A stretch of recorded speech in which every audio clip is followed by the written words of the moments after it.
నా పేరు రమేష్, తిమ్మాపూర్. అమ్మాయి ఇన్స్టాగ్రామ్లో దయాకర్ అనే అబ్బాయిని లవ్ చేసింది. 6 నెలలకు నాకు చెప్తే నేను చూసినక్కడ చెప్తానని చెప్పి నేను చెప్పిన అమ్మాయికి. అమ్మాయి సరేనా అని అన్నది. నేను ఇంటికి పోయినా, నా పెద్దల్లుడు, నేను ఇంటికి పోయి చూసి మాట్లాడి వచ్చినాం. మరో తర్వాత ఒక రోజు పోయినాం మాట్లాడదందుకు. కట్నం విషయంలో మాట్లాడితే రాళ్ళకు నాకు హరాకుండే వెళ్ళి వచ్చినాం. 4 తులాలు బంగారు పెడతా, ఫోన్ల మీద 4 తులాలు బంగారు పెడతా, పిల్లగాడికి తులం పెడతా అని చెప్పి అనగానే సరే అన్నారు. సరే అనగానే అమ్మాయి వాళ్ళ ఇంటికి పోయింది. వాళ్ళ ఇంటికి పోతే అమ్మ ఆడ ఉండద్దు, అది కరెక్ట్ కాదు, మనం సోమవారం నాడు చేయగడుగా పోవడం ఉంది అని చెప్పేసి అమ్మాయిని తోలుకరణ పోతే అమ్మాయి రాను అన్నది. రాను అనగానే నేను వెళ్ళి వచ్చేసిన. వెళ్ళి రాగానే ఇటు తమ్ముడు చనిపోయాను, నా ఆయనకోడు. అదే బాధలో మేము ఉన్నాం. 21వ తారీఖు పెళ్లి చేసేసుకున్నారు. ఆకాడికి నేను పెద్ద మనుషులతో మాట్లాడిపిస్తే కూడా మాకు ఇట్లా మేము బాధలు ఉన్నాం, మా తమ్ముడు అయిన బాధలు, మరి పెళ్ళి ఆపరి ఇంకా డేట్ జరుపుకుందాము, తర్వాత చేద్దామని చెప్పి ఒప్పుకున్నాం. ఆయన చేయలేరు. మా ఇష్ట ప్రకారం మేము చేస్తున్నాం, అమ్మాయి ఒప్పుకున్నది, మేము చేసేస్తున్నాం, మీరు రండి రాకపోండి అని చెప్పి చెప్పడం జరిగింది. చేసుకున్నది అమ్మాయి. అయిపోయింది. 21వ తారీఖు పెళ్ళి అయిపోయింది. మాకు ఇక ఫోన్ కాల్స్ రాలేవు. మొన్న 5 రోజుల కింద వాళ్ళ అమ్మకు కూతురు శృతి ఫోన్ చేసి మాట్లాడింది అమ్మతో. ఏం మాట్లాడిందో అమ్మ చెప్పలేదు. నిన్న ఎక్కడ మార్చరిలా గజ్జివెల్లి కాడ అక్కడ చెప్పింది. ఏమైంది అని ఇట్లనే అడిగితే చెప్పడం జరిగింది. నాకు మొన్న చెప్పింది కానీ మా ఆయనకు చెప్పలేదు. నేను నాకేదో బాధ అవుతుంది, ఇక్కడ బాధ పెడుతున్నారు, నాకు ఎటో అవుతున్నది అని చెప్పి చెప్పడం జరిగింది. కట్నాల గురించి వేధింపులు చేస్తున్నారని అన్నారట. మా భార్య నిన్న చెప్పడం జరిగింది నాకు. లేకపోతే నేను మా అమ్మాయిని తెచ్చుకుంటుంటే అక్కడ పోయినాం. పోలీసులు మేము అందరం పోయి క్లారిటీ జాగా చూస్తే ఆడ ఏం లేదు. ఆడ జరిగింది ఊరేసుకున్నట్టు ఆడ లేనే లేదు. వాళ్ళు ఊరేసుకున్నది ఇట్లా చనిపోయిందని చెప్పారు కానీ అక్కడ లేదు. చంపేసారు. 100% హత్య చేశారు. అటెండ్ మర్డర్ అంటే జీవిత ఖైదీ లెక్క అటే ఉంచాలి, అవన్నీ బయటకు రానియద్దు. ఇట్లాంటిది నా అమ్మాయికి జరిగింది ఇంకో అమ్మాయికి జరగకుండా కావాలని కోరుకుంటాను. తిమ్మాపూర్ విలేజ్, మొర్షా మండలం, నిజామాబాద్ జిల్లా. మా అమ్మాయి శృతి ఇది ఎంత అగ్గి లాంటిది, ఎట్లా మూగోడికి ఇట్లా హింసకుండా మంచి 10 జవాన్ని ఏదో పాటలు పాడుకుంటూ వెళ్తుంది. ఒకటి ఏదో ప్రేమించింది, చేసుకున్నది. ఆయనకు సొంతం అయిపోయింది అనుకుందాం. భార్యలకు 20 రోజులు ఎలా అవుతుంది పెళ్లి చేసుకొని.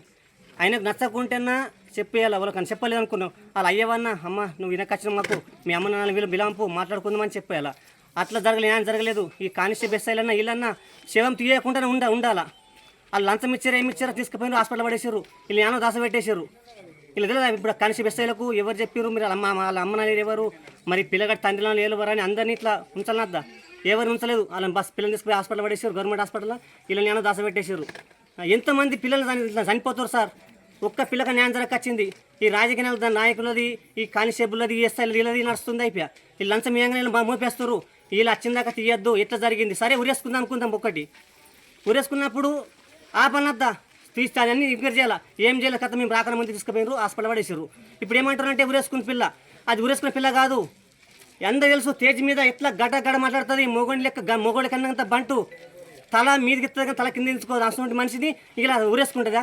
పోనీ ఆయన పోషించలేకపోయాడు, ఆయన కట్న కానుకలు ఇవ్వకపోయాడు అనుకో. వాళ్ళ నాన్న పిలంపు నాకు నాయన దాకా అనుకున్న ఇస్తాడు అయ్యాడా, లేదంటే అమ్మ నీటిని వెళ్ళిపోవు, నాకు సరిపోవు, నాకు పెద్ద కోటేశ్వరిని కొడుకుని అని చెప్పాలి ఆయన ఆ పిల్లగాడు. లేదంటే అయ్యానమన్నా వాళ్ళ అమ్మన్నా అమ్మ మాకు నువ్వు పొడిపడవు, నువ్వు ఏదో పాటలు పాడినావు, మాకు అందరు ఇట్లా అంటారు, నువ్వు వద్దు మీ ఇంటికి మీకు వెళ్ళిపోయి మంచి చెప్పాలి. మేము బతికించుకుంటాం, మా చంపేసుకోవడం మా ఇష్టం. ఇది కానీ వీళ్ళంతా ఒక్కళ్ళని సహకరించారు సార్. మాకు ఒక్కళ్ళన్నా ఒక ఎస్ఐ సహకరించలేదు, ఒక కానిస్టేబుల్ సహకరించలేదు, ఒక రాజకీయ నాయకులు అక్కడ ఉన్న సర్పంచ్ మరి శవం తీయద్దు, మీరు అలా వచ్చినా తీయద్దు, ఎట్లా జరిగిందో చూద్దామని చెప్పేసి ఎవరు అనలేదు.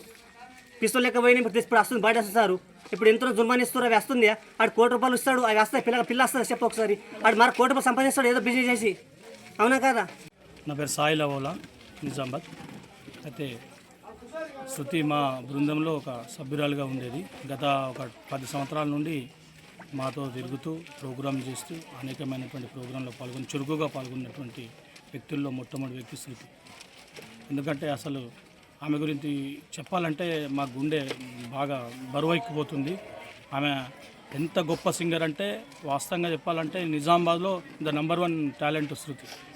ఆమె 9వ తరగతితో పరిచయం అయినప్పుడు మేము అలా ఇక్కడ చింతకుంటలో ఒక ప్రోగ్రామ్ పర్పస్ వెళ్ళినప్పుడు నేను నా మిత్రుడు రాజు ఇద్దరం కలిసి వెళ్ళినప్పుడు వీళ్ళ పాట పాడుతుంటే చాలా మంగ్లీ లెక్క పాడుతున్నాం అమ్మ అని చెప్పేసి మేమిద్దరం కూడా కలిసి ఈ అమ్మాయి మనకు నిజామాబాద్లో ఒక మంచి స్టార్ అవుతుంది, మంచి గొంతున్నది, గొంతుగా ఇట్లాంటి గొంతును మనం బయటకు తీసుకురావాలన్న ఉద్దేశంతో ఆ అమ్మాయిని మేము బయటకు తీసుకొచ్చినాం. కానీ ఇట్లా అవుతుందని చెప్పేసి మేము అసలు అనుకోలేము సార్. చాలా మంచి మనస్తత్వం ఉన్న అమ్మాయి, చాలా మళ్ళీ ఎంత అంటే కడగ మాట్లాడుతుంది అమ్మాయి, ఏది ఉన్నా కానీ ఫేస్ టు ఫేస్ మాట్లాడుతుంది అమ్మాయి. గత ఒక దుర్గామాత ప్రోగ్రాంలో కూడా ఈ ఊర్లో ప్రోగ్రామ్ చేసినాం, ఆ లాస్ట్ ప్రోగ్రామ్. దీని తర్వాత ఇంకొక ప్రోగ్రామ్తో ఆమెతో లాస్ట్. ఆ ప్రోగ్రాంలో కూడా నేను ఊరోళ్ళకి చెప్పిన, నెక్స్ట్ కాబోయే మన తెలంగాణ స్టార్లలో ఈమె కూడా ఒక స్టార్, మీరు అందరూ ఈమెని ఆహ్వానించాలి అందరూ అని చెప్పేసి వాళ్ళ అయ్యకు కూడా వేదిక మీద పిలిచి మేము సన్మానం చేసినాం.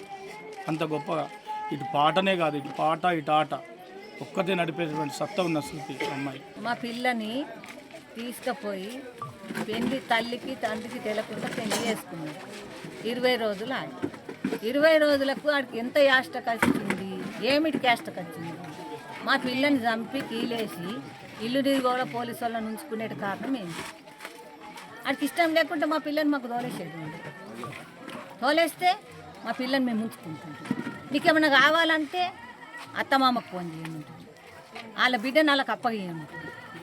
ఇట్లా చంపేసి నువ్వు ఇంటి తిరిగోళ్ళ కట్టుకొని పోలీసు వాళ్ళని పెట్టుకుంటే అది పద్ధత? ఆడవాళ్ళకు న్యాయమేనిది? నువ్వు మగోడవి పదార్లు ఉన్నావు, మా పిల్ల మాకు దొరుకుతుందా? దొరకదు. ఇప్పుడు మాకు పుట్టెడు బలగం ఉన్నది, మాకు తెలిసిన పడితే మేమందరం ఆడోళ్ళమే పోతుంటాం. ఆడోళ్ళం పోయి ఆడిని దొరకబట్టుకొని పిల్లతో దోలుకొని వస్తుంటుంది అదే అంబులెన్స్లో. కానీ ఆడు పరారులో ఉన్నాడు. ఎన్నొద్దులు ఉంటాడు, ఎన్నొద్దులు ఉన్నా కానీ ఆమె కలకలైతే ఎదుగుతుందా? మాకు పిల్ల దొరుకుతుందా? ఇదంతా పోలీసు వాళ్ళు వీళ్ళంతా పోలీసు వాళ్ళు వేయబట్టి కట్టుకొనే ఇదంతా చేసిండు. అదే ఉన్నది. మా పిల్లకు ఒక్కడికి వెళ్ళి న్యాయం చెయ్యాలా? ఇది చెయ్యకుంటే ఆడు ఎట్లయితాడో ఆ తర్వాత విషయాలు ప్రజలకు న్యాయం చేయనీకున్నారా? దొంగలకు చేస్తారా? న్యాయం చేయనీకున్నారా? సచ్చినోళ్ళకు ఆవు గిట్ట చచ్చిపోయిందిరా, బెడ్ మీద చచ్చిపోయిందిరా, ఏందిరా ఇది దెబ్బ ఎట్లా కొట్టినవురా అని అడగరా? పోలీసు వాళ్ళు అడగరా? బెడ్ మీద ఎట్లా చచ్చిపోయింది, ఏం దాకింది, ఏమైంది అని అడగరా? వీలేసి ఉంచితే తిరుగుళ్ళని నిలబడతారు మీరు? మీరు పోలీసు వాళ్ళు మీరు ఎంత తీసుకున్నారు అట్లా? మా పిల్లలు మాకు తెచ్చి మా పిల్లలు మాకు తెచ్చిచ్చి మా పిల్ల మాకు కరీవో సరివో బుక్కడి మా ఇంటి కాడ ఉంటుండే కదా బతికి. ఇప్పుడు ఇద్దరు తల్లిదండ్రులు, ఇద్దరు ఒక బిడ్డకు లగ్గమైంది, ఇక్కడ బాన్సువాడకి ఇచ్చారు. ఈ బిడ్డని ఏదో ఆడిని నచ్చింది ఎరక లేకుండా లగ్గం చేసుకుని నమ్మించి పానం తీసిన దానికి న్యాయం చేయాలా? పోలీసు వాళ్ళే కానీ గవర్నమెంట్ వాళ్ళు కానీ ఎవరైనా సరే న్యాయం ఎమ్మెల్యే కానీ